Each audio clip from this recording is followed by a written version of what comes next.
إن الحمد لله رب العالمين. الحمد لله الذي يختار من العباد والبلاد والأقوال والأعمال والأماكن والأزمنة ما شاء. وإن مما اختار الله تعالى من الأزمنة العشر الأوائل من ذي الحجة، ففضلها على سائر أيام الدنيا بشعائر عظيمة وخصائص كريمة. وصلى الله وسلم على المبعوث رحمة للعالمين نبينا محمد خير من حج وضحى، وعلى آله وصحبه أجمعين. أما بعد، أيها المسلمون، إننا في هذه اللحظات السعيدة في أيام مباركات من مواسم الخير والفضل والبركات، ونفحة من نفحات الرحمات يرفع الله فيها الدرجات ويحط فيها عن السيئات ويضاعف فيها الحسنات، وهي العشر الأوائل من ذي الحجة الفاضلات. Chers fidèles, nous sommes témoins de jours bénis, des jours de miséricorde, des jours durant lesquels Allah élève les rangs, multiplie les bonnes actions et pardonne les péchés. Les 10 premiers jours du mois de Dhul Hijjah, une période qui a beaucoup de mérites et bienfaits, parmi lesquels elle fait partie des jours des mois sacrés qui sont le mois de Dhul Qa'dah, le mois de Dhul Hijjah, le mois de Muharram, et le mois de Rajab. Allah le Très-Haut dit à propos de ces mois: Inna iddata ash-shuhuri 'inda Allahi 12 shahran fi kitabillahi yawma khalaqa as-samawati wal arda minha 4 hurum dhalika ad-din al-qayyim fala tazlimu fihinna anfusakum. Allah le Très-Haut dit: le nombre de mois auprès d'Allah est de 12 mois dans la prescription d'Allah. Le jour où il créa les cieux et la terre, 4 d'entre eux sont sacrés. Telle est la religion droite. Durant ces mois, ne faites pas de tort à vous-même. Il fait aussi partie de ses mérites le fait qu'Allah subhanahu wa ta'ala a juré sur ces jours lorsqu'il dit wal fajr wa layalin ashr. D'après Ibn Abbas et d'autres savants, Allah subhanahu wa ta'ala dans ce verset fait référence aux 10 premiers jours du mois de Dhul Hijjah. Il fait aussi partie des mérites de ces jours, de cette période. Ce sont les jours connus durant lesquels Allah subhanahu wa ta'ala a recommandé de beaucoup l'évoquer lorsqu'il dit liyashhadu manafi'a lahum wa yadhkuru isma Allahi fi ayyamin ma'lumat. Il dit pour qu'ils bénéficient des avantages qui leur ont été accordés et pour invoquer le nom d'Allah aux jours fixés. Il fait aussi partie des mérites de ces jours. Les bonnes actions durant ces jours sont meilleures que toute autre bonne action. D'après Ibn Abbas radiyallahu anhu, il dit que le prophète sallallahu alayhi wa sallam dit: il n'y a de bonnes actions durant des jours meilleurs que ces 10 jours, c'est-à-dire les 10 premiers jours du mois de Dhul Hijjah. Il dit même le djihad, sauf celui qui a risqué sa vie et tous ses biens et les a perdus. Cela témoigne de l'importance de ces jours dont nous sommes témoins, chers fidèles. Il fait toujours partie des mérites de ces jours. Ce sont les meilleurs jours de l'année. Comme c'est rapporté par Jabir radiyallahu anhu lorsqu'il dit que le prophète sallallahu alayhi wa sallam dit: afdalu ayyami dunya ayyamul ashr. Il dit: les meilleurs jours du monde sont les 10 premiers jours du mois de Dhul Hijjah. Il fait partie des mérites et des bienfaits de ces jours, le jour de Arafat, se trouve parmi ces jours. Un jour durant lequel Allah pardonne les péchés et affranchit ses serviteurs de l'enfer. D'après Aïcha radiyallahu anha, le prophète sallallahu alayhi wa sallam dit: Ma min yawmin akthar min an yu'tiqa Allahu azza wa jalla fihi 'abdan min an-nari min yawmi Arafah. Il dit: il n'y a de jours où Allah affranchit plus d'esclaves de l'enfer que le jour de Arafah. Il continue, il dit, il s'approche, c'est-à-dire Allah subhanahu wa ta'ala s'approche de ses serviteurs et se montre fier devant les anges en disant: que veulent-ils? Que veulent cela? Dans une autre version, il dira: témoignez, ô mes anges, que je leur ai pardonné. Allah subhanahu wa ta'ala nous accorde son pardon. Il fait partie des mérites de ce jour, de cette période, le jour du sacrifice, le jour grand du pèlerinage, le meilleur jour de l'année, qui est le 10e jour du mois de Dhul Hijjah, communément appelé le jour de la Tabaski, s'y trouve. D'après Abdullah ibn Qurt, radiyallahu anhu, il dit que le prophète sallallahu alayhi wa sallam dit: أعظم الأيام عند الله تبارك وتعالى يوم النحر ويوم القر. Il dit: le meilleur jour auprès d'Allah subhanahu wa ta'ala est le jour du sacrifice, c'est-à-dire le jour de la Tabaski, le 10e jour, puis le jour du Qar, c'est-à-dire le jour qui suit la Tabaski, c'est-à-dire le 11e jour du mois de Dhul Hijjah. Chers frères et sœurs en la foi, après avoir évoqué les immenses mérites et bienfaits de ces jours sacrés, il convient de rappeler quelques règles importantes ainsi que des recommandations précieuses pour vivre pleinement cette période et bénéficier de ses bienfaits. Premièrement, le repentir sincère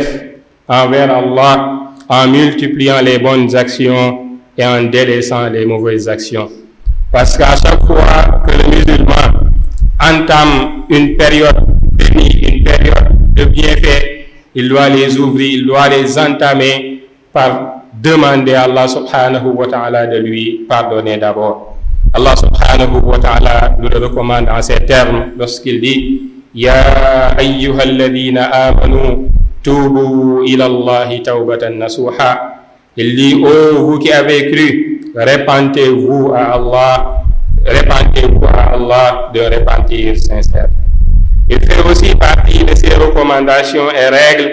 le fait de ne pas se raser ou couper les ongles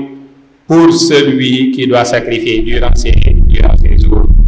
Après Salama radiyallahu anha, elle dit: إذا رأيتم هلال ذي الحجة وأراد أحدكم أن يضحي فليمسك عن شعره وأظفاره. Il dit que le prophète sallallahu alayhi wa sallam dit: lorsque vous apercevez la lune de Dhul Hijjah, c'est-à-dire lorsque le mois de Dhul Hijjah débute, que celui d'entre vous qui doit sacrifier une bête s'abstienne de couper ses cheveux et ses ongles. Ça, c'est une recommandation du prophète sallallahu alayhi wa sallam durant ces jours. Et il fait partie des règles et recommandations durant ces jours le jeûne du jour de Arafat, qui est une forte recommandation, sauf pour le pèlerin. Le prophète sallallahu alayhi wa sallam dit dans un hadith rapporté par Muslim: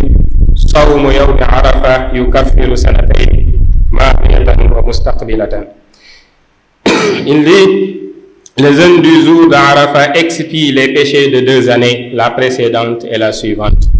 Il fait toujours partie de ses recommandations. Il est recommandé de multiplier les invocations d'Allah, les dhikrs et surtout les takbir durant ces jours. Allah subhanahu wa ta'ala dit: et pour invoquer Allah aux jours fixes, et ces jours, c'est les jours du mois, les 10 premiers jours du mois de Dhul Hijjah, comme Ibn Abbas l'a rapporté radiyallahu anhu. ibn Abbas radiallahu anhu, ibn Omar et Abu Hurayra radiallahu anhuma allaient au niveau des marchés durant les 10 premiers jours du mois de Dhul Hijjah pour faire les takbir, et les gens les suivaient dans cela.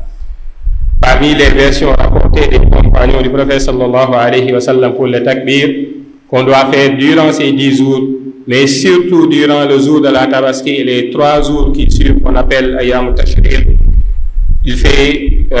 figure parmi donc ces versions, la version d'Abdullah ibn Mas'ud, rapportée d'Abdullah ibn Mas'ud radiyallahu anhu: Allahu akbar, la ilaha illallah, wallahu akbar, walillahi alhamd. Chers fidèles, il fait toujours partie de ces recommandations la prière de la Tabaski et le fait de sacrifier une bête, qui sont de fortes recommandations selon la majorité des savants. Bukhari et Muslim rapportent dans leur Sahih que le prophète sallallahu alayhi wa sallam a sacrifié 2 moutons de couleur noir et blanc avec des cornes. Le prophète sallallahu alayhi wa sallam dit aussi dans un hadith rapporté par Abu Hurayra radiyallahu anhu, il dit: Anna an-nabiyya sallallahu alayhi wa sallam qala: Man kana lahu sa'atun wa lam yudhi fala yaqrabanna musallana. Il dit: celui qui a la possibilité d'égorger, qui a les moyens et n'égorge pas pour la Tabaski, qu'il ne s'approche pas de nos lieux de prière, ce qui témoigne donc du caractère, donc forte recommandation de cet acte d'adoration durant le jour de la Tabaski. أقول قولي هذا وأستغفر الله العظيم لي ولكم ولسائر المسلمين من كل ذنب فاستغفروه إنه هو الغفور الرحيم.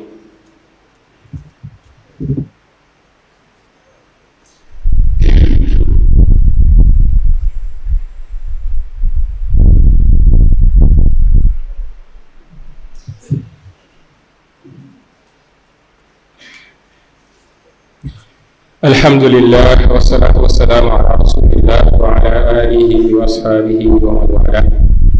julli na bañ sant yàlla subhaanahu wa taala di julli seenti Muhammad sallallahu alayhi wa sallam. bokk jullit ñi, comme niñ ko xamee, yàlla subhaanahu wa taala li nga xam ne moom mooy tànn ci ay mbindeefam lu ko soob di ko gënale, comme ni nga xam ne noonu lay tànnee ci bés yi ci jamono yi lu ko soob gënale ko ci li nga xam ne moom moo des ci jamono. ñu ngi ci ay bés wala période boo xam ne dafa bokk ci période yooyu yi nga xam ne yàlla subhaanahu wa taala daf leen tànn defal leen ay ngëneel, bal mu bokk ci période yi nga xam ne moo gën ci période yi nga xam ne moom la nit ki di dund. mu nekk période wala mu nekk ay bés yoo xam ne bés yërmande la, bis la yoo xam ne yàlla subhaanahu wa taala daf ci yëkkatee ay daraja, waaye yàlla subhaanahu wa taala daf ci ful ay jaamu yàlla, waaye bés la yoo xam ne yàlla subhaanahu wa taala daf ciy jéggale ay bàkkaar. bis yooyu mooy fukki fan yi nga xam ne moom moo jiitu ci weeru Dhul Hijja, nga xam ne commencé na depuis mercredi, tey ñu ngi ci troisième jour. mu nekk ay bis yoo xam ne bis yu barkeel la, bis la yoo xam ne yu bëri ay ngëneel yoo xam ne ñoom ñoo ci nekk. moo tax suñu xutbaab tey dinañ góorgóorlu ci tudd lenn ci ay ngëneel yoo xam ne bis boobu am na ko, waaye dañuy tudd lenn ci ay jàngale yoo xam ne jullit war na ko bàyyi xel bu nekkee ci période bu màgg boobu. bokk na ci li nga xam ne dafay wane ngëneelu bis yooyu mooy dañoo nekk bis yoo xam ne dañoo bokk ci mois yi nga xam ne dañ leen tuddee les mois sacrés. mu nekk mois yoo xam ne weer yoo xam ne yàlla subhaanahu wa taala daf ko ormal ci at bi, nga xam ne mooy ñeenti weer yi nga xam ne mooy dul qaada, dul hijja, muharram ak weer bi nga xam ne moom mooy weeru rajab. yàlla subhaanahu wa taala dañuy wax suratu tawba: inna iddata ash-shuhuri inda allahi 12 shahran fi kitaabillahi yawma xalaqa as-samawati wal ard minha 4 xurum dalika ad-diinu al-qayyim fala tazlimu fihinna anfusakum. yàlla subhaanahu wa taala dañuy wax ne limu weer yi fa yàlla subhaanahu wa taala fukk ak ñaar la. noonu la ko yàlla subhaanahu wa taala dogalee, noonu la ko tëralee. depuis bis bi bi nga xam ne moom la yàlla subhaanahu wa taala sàkk asamaan yi ak li nga xam ne moom mooy suuf waaye mu ñuy xamal ne ci weer yooyu am na ci ñeenti weer yoo xam ne yàlla subhaanahu wa taala daf kaa ormal mu ne ñu nag bu leen tooñ yàlla bu leen tooñ seen bopp ci bis yooyu wala ci weer yooyu nga xam ne yàlla subhaanahu wa taala daf kaa ormal te weer yooyu comme niñ ko waxee woon léegi mooy ñeenti weer yi nga xam ne tudd nañ ko bokk na ba tey bokk ñu ci li nga xam ne dafay wane ngëneelu période bii nga xam ne moom lañ nekk mooy ne bis yi yàlla subhaanahu wa taala daf see waat daf see gën ci alquran te yàlla subhaanahu wa taala su tànnee lenn ci ay mbindeefam daa di ciy gën daa di ciy waat loolu dafay wane ngëneel loolu dafay wane dayo bi nga xam ne mbindeefoo bis yooyu noonu am nañ yàlla subhaanahu wa taala ne wal fajr wa layaalin ashr ne maa ngi waat ci li nga xam ne mooy fajar maa ngi waat ci li nga xam ne moom mooy fukki bis yi ki nga xam ne mooy Abdullah ibn Abbas ak yeneen i boroom xam-xam di wax ne fukki bis yooyu mooy fukki bis yi nga xam ne moom moo jiitu ci weer bi nga xam ne moom mooy Zulhijja muy fukki bis yi nga xam ne moom lañu toog bokk jullit ñi ba tey bokk na ci ngëneel yi nga xam ne moom moo nekk ci li nga xam ne mooy bis yi li wane ngëneelam mooy bis yi nga xam ne yàlla subhaanahu wa taala daf ci feddali di ñu digal ñu nekk ñoo xam ne dañuy bëri liñ ciy tudd yàlla subhaanahu wa taala ak di ko màggal moom yàlla subhaanahu wa taala yàlla subhaanahu wa taala di wax ne li yashhadu manafia lahum wa yadkuru isma allahi fi ayaamin maalumaat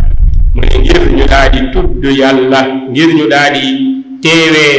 ay ngëneel ay xéewal yoo xam ne yàlla defal na leen ko waaye ngir ñu daal di tudd yàlla ci ay bis yoo xam ne bis yi ñu xam la te bis yooyu comme ni ko la xam-xam yi waxee mooy fukki fan yi nga xam ne ñoom ñoo jiitu ci weer bi nga xam ne moom mooy weeru Zulhijja comme ni nga xam ne moom la ko Abdullah ibn Abbas radiallahu anhu waxee bokk jullit ñi ba tey bokk na ci ngëneel yi nga xam ne moom la fukki bis yooyu noonu am mooy fukki bis yooyu dafa nekk bis yoo xam ne yàlla subhaanahu wa taala daf ci sopp ñu daal di ko si jëfal ay jëf bu baax Abdullah ibnu Abbas radiallahu anhu daf li nettali mu ne yenente bi sallallahu alayhi wa sallam dafa wax ne mal amalu saalixu fi ayaamin afdala minha fi haadihi qaalu wala aljihaadu qaala wala aljihaadu illa rajulun xaraja yuxaatiru bi nafsihi wa maalihi falam yarji bi cheyin mu ne yonent bi sallallahu alayhi wa sallam dafa wax ne amul période boo xam ne mu ne ay jëf yu baax dina ci gënal yàlla baraw période bi nga xam ne moom mooy fukki fan yi nga xam ne ñoom ñoo ñëkk ci weer bi nga xam ne mooy weeru dul xijja mooy jëf yu baax yi nit ki di def ci période bi moo gënal yàlla subhaanahu wa taala yeneen jëf yu mu mën a def ci yeneen période ak nu mu mënti tool ñu daal di koy wax yow yonent yàlla bi même ki nga xam ne dafa génn di jihaad ci yoonu yàlla mu ne même jihaad ci yoonu yàlla ba mu des ki nga xam ne dafa génn ci yoonu yàlla yóbbaale bakkanam yóbbaale alalam daal di ciy ñàkk lépp xanaa kooku moom la kii jaamu yàlla ci période bi dul ëppale kon loolu day wane ne période bi période la boo xam ne jullit bi war na ci góorgóorlu bu baax ci yokk ay jaamu yàllaam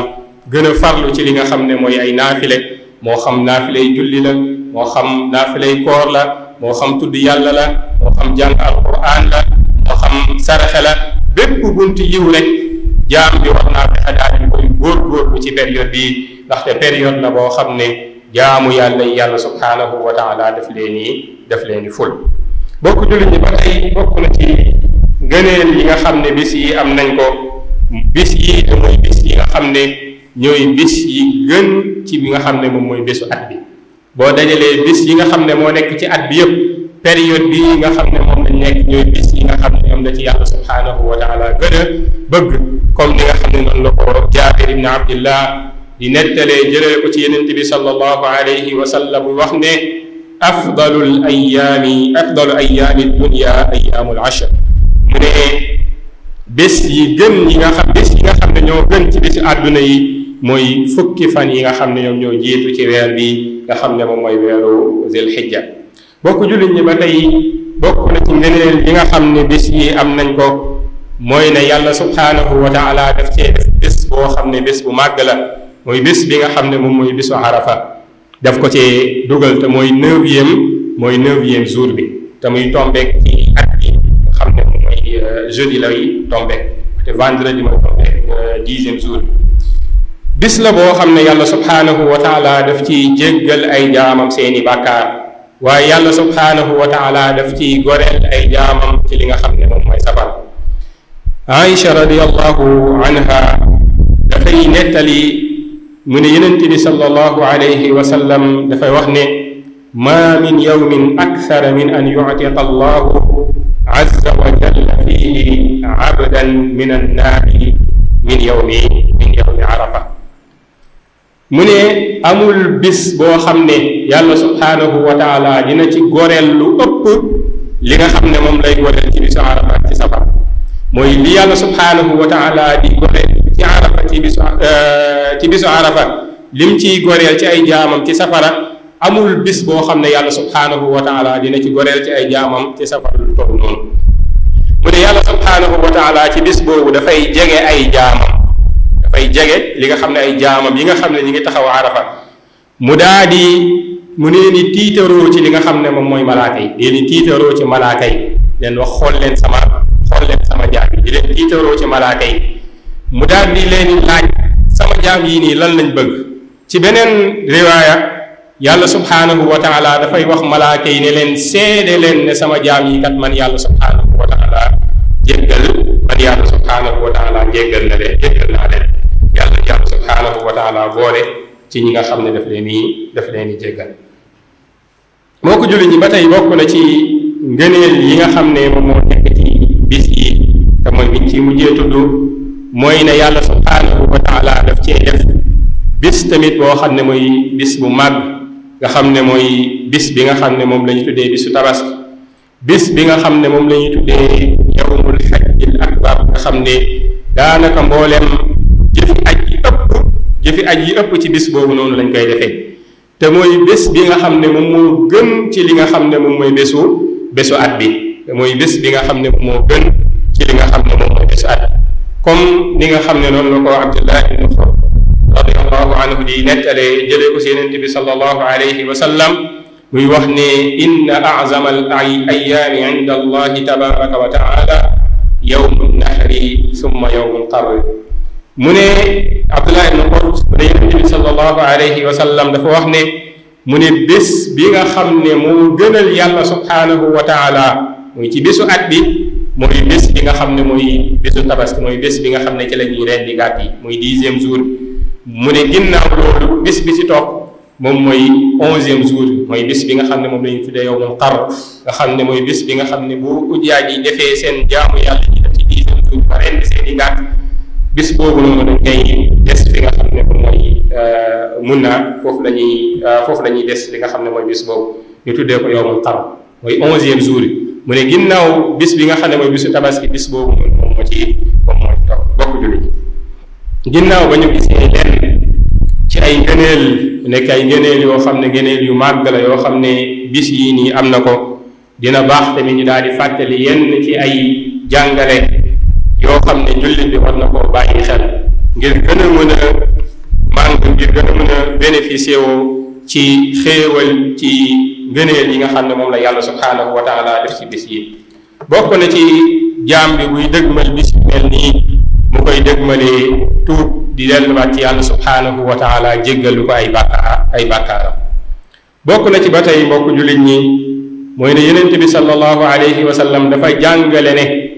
weer bu teroo mooy weer bi nga xam ne mooy weer dul xijja bu weer bi feeñee rek yonent bi sallallahu alayhi wa sallam dafa jàngale comme ni ko ummu salama radiyallahu anha nettalee mu ne yonent bi sallallahu alayhi wa sallam nee na boo leen gisee weeru dul xijja mooy le 29 jotee ba weer bi feeñ wala le 30 jot ba nga xam ne ëllëg si mooy nekk premier jour bi mu ne loolu bu jotee rek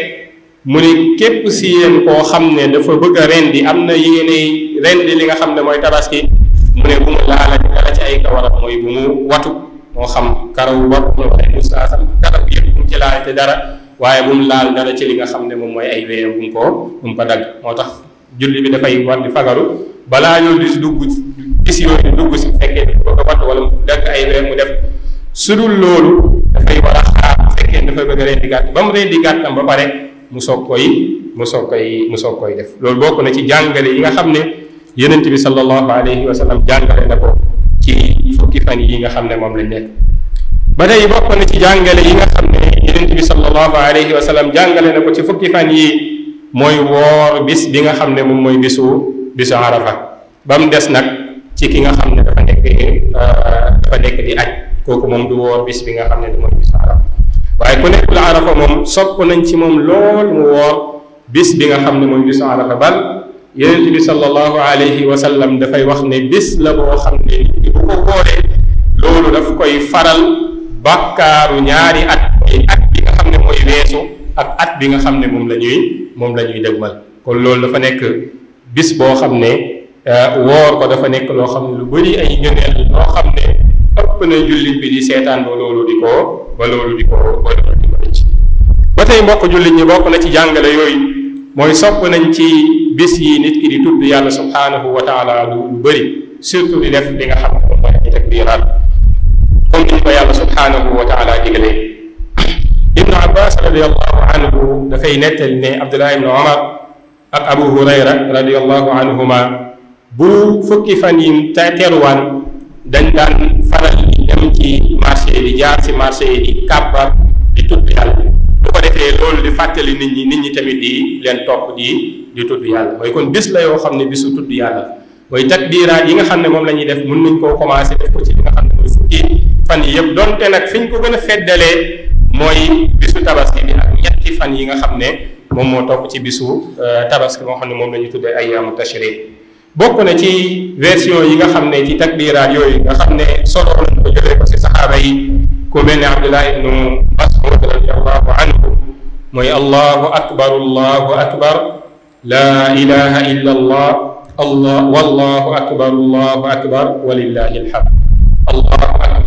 akbar la ilaha illa allah wallahu akbar walillahi alhamd bokk jullit ñi ba tey bokk na ci jàngale yi nga xam ne nit ki war na koo bàyyi xel ci fukki fan yooyu noonu mooy julli bis bi nga xam ne moom mooy julli iid bi mooy julli li nga xam ne mooy julli tabaski bi ak rendi gàtt ci bis bi nga xam ne mooy bisu tabaski nga xam ne ñoom ñaar ñëpp ay sunna mu akkadal mooy loo xam ne dañ kaa sopp daal di koy fetli ci jullit bi nga xam ne donte ne yeggul ci nekk farata waaye sopp nañ ko ci anam boo xam ne dinañu sib nit ki nga xam ne amu ci benn ngànt mu daal di koy bàyyi. Buxaari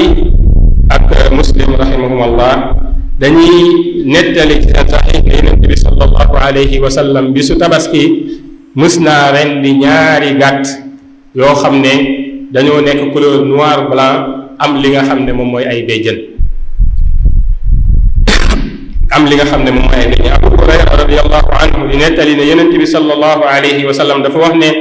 man kaana lahu saatun wa lam yudaxi fala yaqrabanna musallana mu ne képp koo xam ne yàlla yombalal na ko mooy am na possibilité am na mooy rendiwul li nga xam ne moom mooy gàtt mu ne kooku bu mu jege si nga xam ne moom mooy suñuy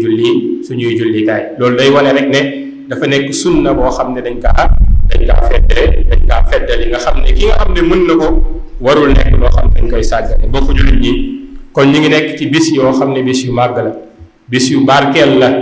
bis yoo xam ne dafa bokk ci occasion yi nga xam ne yàlla subhanahu wa taala dañu koy defal mu bokk ci yërmaande moom yàlla subhanahu wa taala mu ñuy occasion yu mel noonu waaye tamit mu ñuy baaxee ñu koy fekkee te fekk ne am nañ suñuy mbokk yoo xam ne yàlla subhanahu wa taala baaxewu leen ñu fekkee bis yooyu jullit bi nag bu amee occasion yooyu noonu daf ci war di profité bu baax sant ci yàlla subhanahu wa taala profité ci jour yooyu noonu ba bis yooyu noonu ba weesoo noonu du ko rëcc yàlla nañu yàlla subhanahu wa taala boole ci ñi nga xam ne dañ ci profité dëgg profité allahumma rabbana atina fi dunya xasana wa fi l axirati xasana wa qina adaba annar allahumma salli ala muhammadin wa ala ali muhammad kama sallayta ala ibrahim wa ala ali ibrahima innaka xamidun majid allahumma barik ala muhammadin wa ala ali muhammad كما باركت على إبراهيم وعلى آل إبراهيم تسليما إنك حميد مجيد. فقوموا إلى صلاتكم.